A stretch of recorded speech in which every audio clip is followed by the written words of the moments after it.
ஐயா அவர்கள் எங்களுக்கெல்லாம் மூத்தவர், மிகப்பெரிய பட்டிமன்ற பேச்சாளர் ஐயா அவர்கள். அவர் வந்துங்க அரசு பள்ளியில் தலைமை ஆசிரியராக இருந்தார். தெய்வ தமிழ் சங்கம்னு ஒன்று இருக்கு. அந்த தெய்வ தமிழ் சங்கத்தில் இவர் செயலாளராக இருந்து மிகப்பெரிய பணிகள்லாம் ரொம்ப சிறப்பாக செஞ்சுட்டு இருக்காங்க.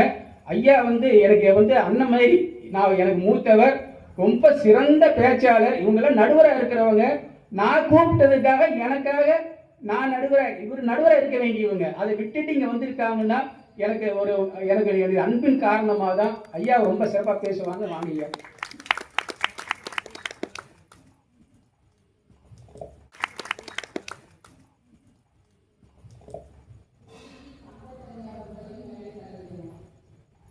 உலகம் யாவையும் தாமுல வாக்களும் நிலை பெருத்தலும் நீக்கலும் நீங்களா அழகிலா விளையாட்டுடையார் அவர் தலைவர் அன்னவர்க்கே சரணாங்கலி. அன்பிற்கினிய நடுவர் அவர்களே, அம்மா கேட்டாங்க, தேசம்மா கேட்டாங்க, இது எந்த இடம் தெரியுங்களா? ராமர் கோவில். இந்த ஆலயத்தில் கிருஷ்ணரை பற்றி பேசுகின்றார்களே, இதெல்லாம் நியாயமா என்று கேட்டார்கள். ஒன்றே ஒன்று சொல்லிக் கொள்கின்றேன், சிங்கத்தை அதனுடைய குகையிலே சந்திக்கின்ற வீரர்கள் நாங்கள். ராமர் ஆலயத்தில் கிருஷ்ணரை பத்தி பேசுறோம்னா எங்க வீரர் எப்படிப்பட்ட வீரம் பாருங்க. என்னங்க அதே கிருஷ்ணருங்க. நடுவர்களே, கிருஷ்ணர் குழந்தை, அந்த குழந்தைக்குரிய அத்தனை விளையாட்டுகளும் அன்றைக்கு கோகுலத்தில் விளையாடி. தாயார் வெண்ணையை ஆட்டி அந்த உரியிலே தொங்கவிட்டு குளிக்க சென்று விடுவார்கள். அந்த வெண்ணையை கிருஷ்ணர் திருடி குழந்தை அல்லவா உண்டு விடுவார். இப்படி அதை சாப்பிட்டுக்கிட்டே ஒரு நாள் இந்த அம்மா என்ன பண்றாங்க, என்ன இப்படி எல்லாத்தையும் ஒரு நாள் சொல்லி பாடுறாங்க. கேட்கல. நீங்க தான் சொன்னீங்களே, கிருஷ்ணர் கேட்கறதே கிடையாது, சொல்ற பேச்ச கேட்கறதே இல்லை. நானும் 8:30 மணிக்கு முடிக்க மாட்டேன். கிருஷ்ணர் மாதிரியே இருக்கீங்க பாருங்க. அந்த அம்மா என்ன பண்றாங்க, அந்த உரியில ஒரு மணியை ஒண்ணு கட்டிடுறாங்க. கிருஷ்ணர் அந்த உரியில தொட்டு எடுத்தாருன்னா மணி அடிச்சிடும் இல்லைங்களா, அதனால கட்டிட்டு அந்த அம்மா போயிட்டாங்க. இவர் வர்றார், ஏறார், அந்த உரியை தொடராரு, மணி அடிக்கல. பானையை எடுக்கிறாரு, மணி அடிக்கல. எடுத்து சாப்பிடுறாரு, மணி அடிக்கவே இல்லை. பார்த்தா அந்த அம்மா அங்கிருந்து அந்த மணியை ரொம்ப கோபம், நான் அடிக்க வேண்டும் அல்லவா என்று சொல்லி அமைதியாக இருந்தது. மற்றொரு நாள் திருப்பியும் அதே போல் இவர் ஏறினார், எடுத்தார், எடுத்து கையில் அடிக்கிறோம், எடுக்கலைங்க. உருண்டி எடுத்து அப்படி வாயில போட்டார் பாருங்க, கனகன கனகன அடிச்சு மணி. அந்தம்மா ஓடி வந்துட்டாங்க. இப்ப ஏன்னா முன்ன அவங்க சாப்பிடல, எடுக்கும் போது வந்துட்டாங்க. இப்ப சாப்பிடும் போது வந்தோடனே அடிச்ச உடனே ஒரு கோபம் வந்துச்சு. நான் சொல்லி வச்சு சொல்லியிருக்கேன், நீ எப்படி அடிக்கலாம்னு சொல்லி கிருஷ்ணன் கேட்கும் போது அந்த மணி சொல்லிச்சான், என்னுடைய கடமை என்ன தெரியுமா கண்ணா, கடவுளுக்கு நைவேத்தியம் செய்யும் போது அடிக்க வேண்டியது என்னுடைய கடமை. நீ கடவுள் அல்லவா, நீ வாயில் போடுகின்ற போது என்னுடைய கடமையை செய்தேன். கடவுளே தடுத்தாலும் கருணை செய்கின்ற மணி போல் இங்கே நடுவர் அவர்கள் இங்கே அமர்ந்திருக்கின்றார் என்று சொன்னால் இதுதாங்க கிருஷ்ணா. நடுவர் அவர்களே, எங்களுடைய எதிரணியின் தலைவர் அருமை சகோதரர் சங்கர் வந்தார் அவர்கள் ஒரு கேள்வி கேட்டாங்க, உங்களுடைய மகளுக்கு யார் மாதிரி மாப்பிள்ளை பார்ப்பீங்க? ராமர் மாதிரி பார்ப்பீங்களா, கிருஷ்ணர் மாதிரி பார்ப்பீங்களா? ஐயா, இங்க கேட்ட கேள்வி பொண்ணுக்கு மாப்பிள்ளை பார்க்கறது இல்லையா, அவதாரத்தில் சிறந்த அவதாரம் கிருஷ்ண அவதாரமா ராம அவதாரமா? உண்மையா சொல்ற, என்னுடைய மகளுக்கு பார்க்க வேண்டும் என்று சொன்னால் ராமன் மாதிரி தான் பார்ப்பேன், அது ஒண்ணு சந்தேகம் இல்லை. ஆனால் கேட்ட கேள்வி அதுவல்ல, உயர்ந்தது எது? ராம அவதாரம் கிருஷ்ண அவதாரம் ரெண்டும் திருமாலின் அவதாரங்கள். அவதாரம் என்று சொன்னாலே சமஸ்கிருதத்தில் மேலிருந்து கீழிறங்கி வருதல், ஆண்டவன் நிலையிலிருந்து இந்த பூமிக்கு இறங்கி மக்களுக்கு நல்வழிபடுத்தவும் தர்மத்தை நிலைநாட்டவும் தான் இந்த அவதாரம் என்று சொன்னால், அந்த அவதாரத்தில் எது சிறந்தது என்றுதான் கேள்வி போகுது. ஐயா, உங்களுக்கு ஒரு கேள்வி. முதல்ல பார்த்தீங்கன்னா நம்மலாம் ஒளிச்சித்திரம்னு கேட்டிருக்கோம். எதில் கேட்டுக்கோன்னா ரேடியோவில் கேட்டிருக்கோம். பச்சையா வாழ்வு வரும், அப்புறம் அது கொஞ்சம் டிரான்சிஸ்டர்னு வந்தது. இல்லைங்களா? ஆமா.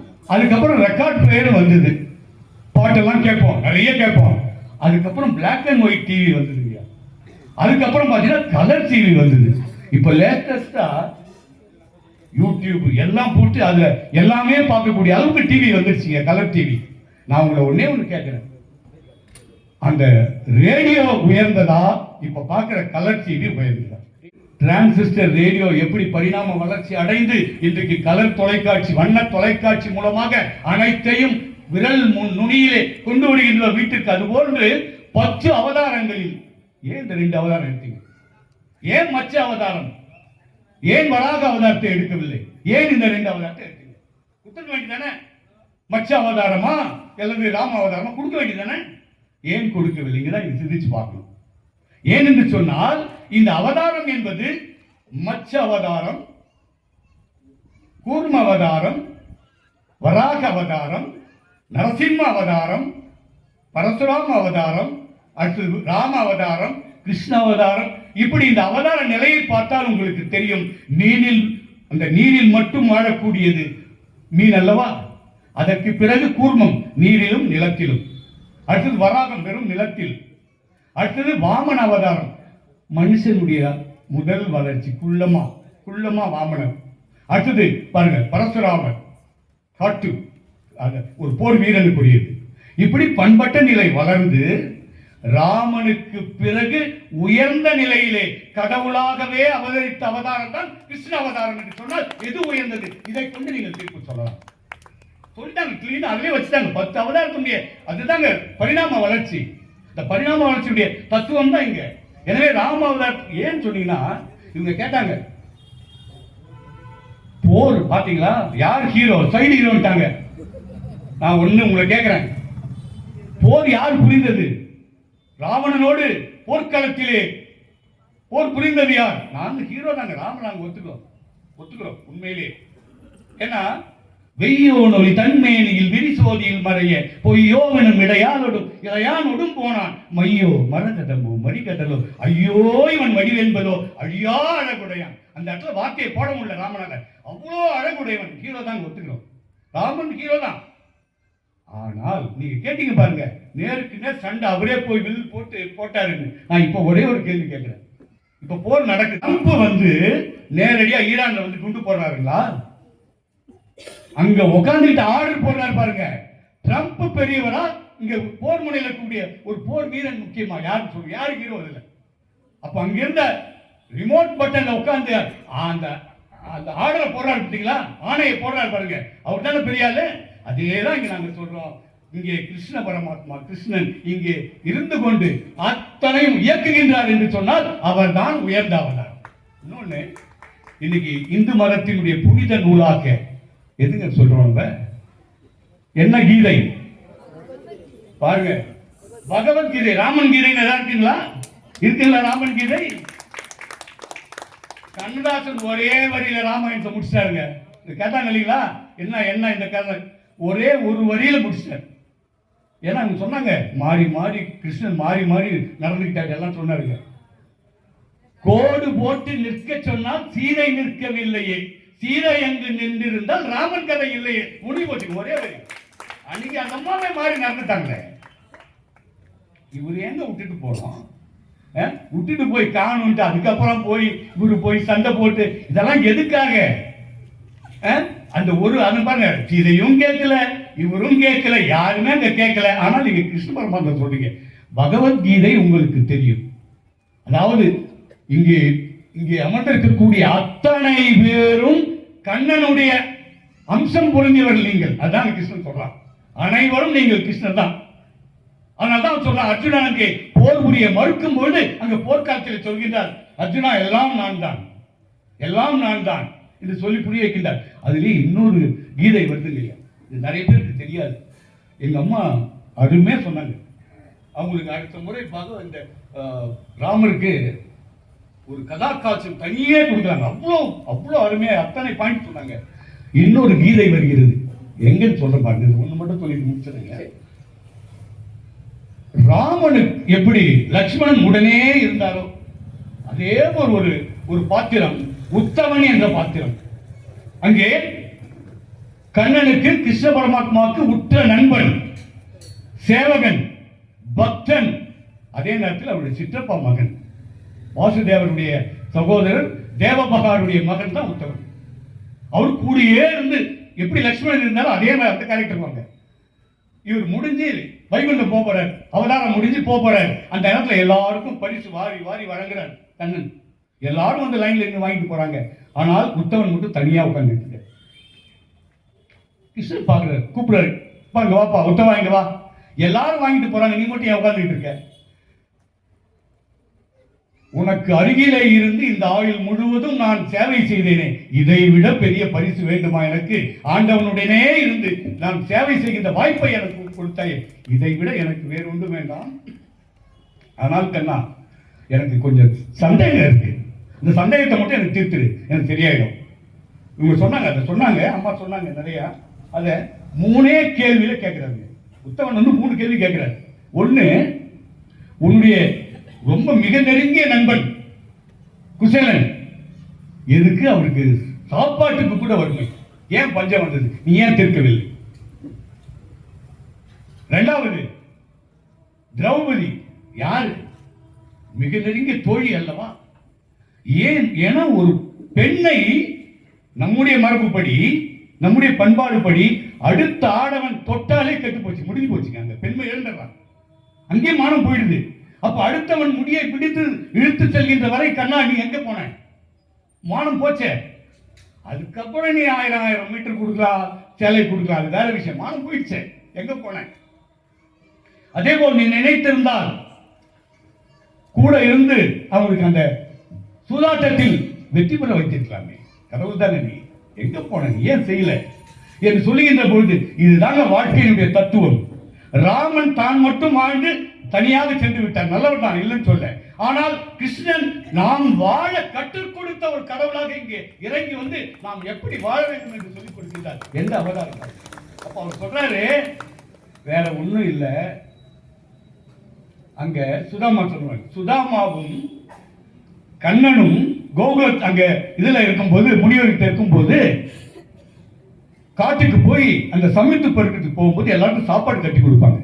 இந்த சுதாமா என்ன பண்றாரு, கிருஷ்ணனுடைய சாப்பாட்டை குழந்தைங்க தானே திருடி சாப்பிடுறாங்க. அப்படி கடவுளுடைய உணவை உண்டதா அவருக்கு வறுமை, வறுமை, சாப்பாட்டுக்கு பஞ்சம், ஏன்னா கடவுளுடைய உணவை. ஆனா நினைக்கவே இல்லை. அப்ப அந்த அம்மா சொல்றாங்க, யார், குசேலனுடைய மனைவி சொல்றாங்க, எங்க உன் ஃப்ரெண்டு தானே கிருஷ்ணர் மன்னர், அவர்கிட்ட போங்க போய் பாருங்க. சொன்ன பிறகு தான் இவர் வராரு, அங்க நடக்கிறது உங்களுக்கு தெரியும். அப்படி எடுத்து வாயில போடுறாரு. யாரு? கிருஷ்ணர் போடுறாரு வாயில அந்த அவளை. அங்கே அந்த திருடிய அந்த உணவுக்கு பதில் அந்த உணவை இங்கே வாயிலை போட்டவுடன் அங்கே சரியாகி விடுகிறது. உன் என்னன்னா அங்க எல்லாமே செல்வம் சேருகிறது. அப்ப அவர் சொல்றாரு, ஒண்ணு, அவர் என்ன நினைக்கலையே, என்கிட்ட வந்த உடனே காப்பாத்தின இல்லையா. 2வது அதே தான் அவங்க சொன்னாங்க. சூதாடும் போது அவங்க வேண்டிக்கிட்டே போயிட்டாங்க. தர்மர் வேண்டிட்டு போறாரு, ஐயோ இது மட்டும் கிருஷ்ணனுக்கு தெரியக்கூடாது வேண்டிக்கிட்டாங்க, நான் எப்படி போய் உதவுறது. அதே மாதிரி திரௌபதி ஆணவம் மிக்கவள், தானா பேசுறா, வாதாடுறா, வேண்டிக்கிட்டாங்க, நான் எப்படி போய் உதவுறது. அதே மாதிரி திரௌபதி ஆணவம் மிக்கவள், தானா பேசுறா, வாதாடுறா, வாதாடி பார்க்கிறா, நினைக்கவே இல்லை. ஆனால் சேலையை பிடித்து ஒழுகுகின்ற பொழுது, கண்ணா என்று அபயக்குள் எழுக்கின்ற போது நான் ஓடி வந்தேன். அப்ப இருந்து என்ன தெரியுது, நீ உதவி பண்ண மாட்டேன், அவர்கள் அழைத்தால் தான் நான் வருவேன். எவ்வளவு பெரிய பாருங்க. அப்ப இருந்து நமக்கு தத்துவம், இதை நீங்க கத்துக்கணும். அவர் சொன்னது, நம்ம எல்லாம் வாழ்க்கையில் கஷ்டப்பட்டு இருக்கோம். எந்த ஒரு செயலை இறைவனை முன்னிறுத்தி நாம் செய்கின்றோமோ அந்த பணி நிச்சயம் வெற்றி பெறும் என்று சொல்லுகின்றார். நீங்கள் அதே மாதிரி உங்களுடைய வாழ்க்கையில் ஒவ்வொரு பணி துவங்கும் பொழுதும் அங்கே கிருஷ்ணனை, அவதாரத்தை, அந்த இறைவனை நினைத்து தொடங்குங்கள். அவன் அருகிலே இருந்தால் தவறு நடக்காது என்ற மிக உயர்ந்த தத்துவத்தை, உத்தவ கீதை, அதுக்கு பேர் அவர் சொன்ன, அந்த உத்தவனுக்கு சொன்ன கீதைக்கு பேர் உத்தவ கீதை. இந்த பகவத்கீதையும் உத்தவ கீதையும் இந்த 2 கண்களாக நாம் வாழ்வதற்கு வழங்கிய கிருஷ்ண அவதாரமே உயர்ந்தது என்று சொல்லி விடைபெறுகின்றேன். மீண்டும் வருவேன். நன்றி, நன்றி, நன்றி. அருமை, அருமை ஐயா. அதாவது ரொம்ப அதிகமான கைதட்டல் இந்த கிருஷ்ண அவதாரத்துக்கு. எதனாலன்னா ஐயாவுடைய அந்த நாவன்மை அந்த அளவுக்கு ரொம்ப சிறப்பா பேசினாங்க. இப்ப தீர்ப்புக்கே கிருஷ்ணாவதாரம் தான் ரொம்ப உயர்ந்த நிலைக்கு போயிடுச்சு. இப்போ இதை இன்னும் கொஞ்சம் எனக்கு எளிமைப்படுத்துறதுக்காக நோக்கர் என்ற வகையில் அவர் சில கருத்துக்களை சொல்வதற்காக திரு அருணன் சார் அவர் வந்து கொஞ்சம் என்னுடைய குழப்பத்தை வந்து இப்போ யோசா சார் பேசணும்னு எனக்கு ரொம்ப குழப்பமாயிருச்சு. குழப்பத்தை தீர்ப்பதற்காக ஐயா வராங்க, வாருங்கள். கொஞ்சம் 5 நிமிஷம். ஆசை, இன்னொன்னு மண்ணாசை. ரெண்டே 2 பேருக்கு மரியாதை. ராமன் தந்தை சொல் மிக்க மந்திரமில்லை என்று நினைத்துக் கொண்டு தந்தையினுடைய சொல்லை கேட்டு காட்டுக்கு சென்றான். தாயிர் சிறந்த கோவிலும் இல்லை என்று கிருஷ்ணர் தன்னுடைய தாயினுடைய பேச்சை கேட்டு கம்சனை கொல்லாமல் இருந்தார். இங்க வந்தவுடனே பட்டிமன்றத்துல 2 பேர், யாரு பொண்ணு கொடுப்பாங்க, யாரு மணமகன். ஏக பத்னி விரதன் ராமன், ஏகப்பட்ட பத்னிகளின் விரதன் கிருஷ்ணர். கிருஷ்ணரை போன்ற மணமகன் வேண்டுமா, ராமனை போன்ற மணமகன் வேண்டுமா என்று 2 தரப்பு வாதிகளும் தன்னுடைய கருத்துக்களை பரிமாறிக்கொண்டார்கள். இன்னொரு செய்தி அறம் சார்ந்தது. அரசியல் பிழைத்தோருக்கு அறம் கூற்றாவது. ராமனுடைய அவதாரம் அறத்தின் தன்மையை கொண்டது. கிருஷ்ணனுடைய அவதாரம் இந்த உலகத்தினுடைய நன்மைக்காக ஏற்படுத்தப்பட்ட ஒன்று. ஒரு பக்கம் அவர்கள் சொல்லுகின்றார்கள் தனி மனிதனுக்காக போராடப்பட்டது, இன்னொரு பக்கம் இவர்கள் சொல்கிறார்கள் ஒரு நாட்டுக்காக போராடப்பட்டது என்று. ஒன்று மட்டும் ஞாபகம் கொள்ளுங்கள், ராமர் காலத்தினுடைய தர்மம் கிருஷ்ணர் காலத்தில் எடுபடாது. கிருஷ்ணர் காலத்தினுடைய மாய நிலைகள் ராமர் காலத்தில் எடுபடாது.